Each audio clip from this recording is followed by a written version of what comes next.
El 23 de mayo no nos preguntéis con quién vamos a gobernar.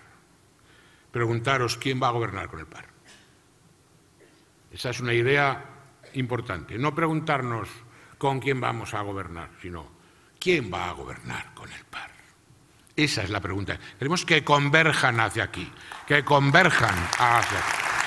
Si el PAR no participa, no garantiza la gobernación, no garantiza la estabilidad en los gobiernos, Aragón se enfrenta el 23 de mayo o a un tripartito o a un partido popular sin mayoría absoluta.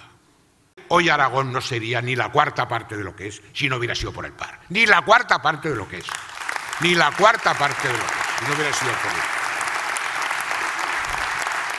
Y ya que me subo a la moto, queridos amigos, si vosotros creéis que Motorland existiría, si Aragón no tuviera autonomía o no hubiera existido el PAR, el punto de apoyo es el Estatuto de Autonomía.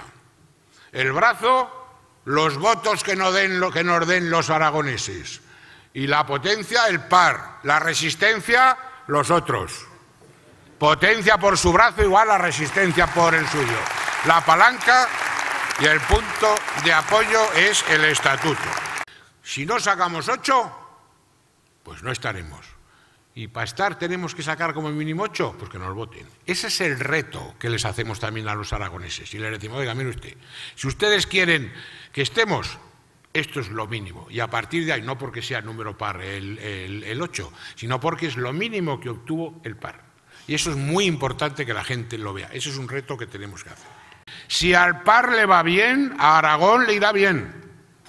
Y si al PAR no le va bien, a Aragón no le irá bien. Esa es una realidad. Si los aragoneses quieren, ahí estaremos, echándoles una mano, aunque a veces algunos no nos comprendan. Si los aragoneses no quieren, no estaremos. Pero aquí no hay término medio. Esta es mi última oferta y esta es mi última batalla.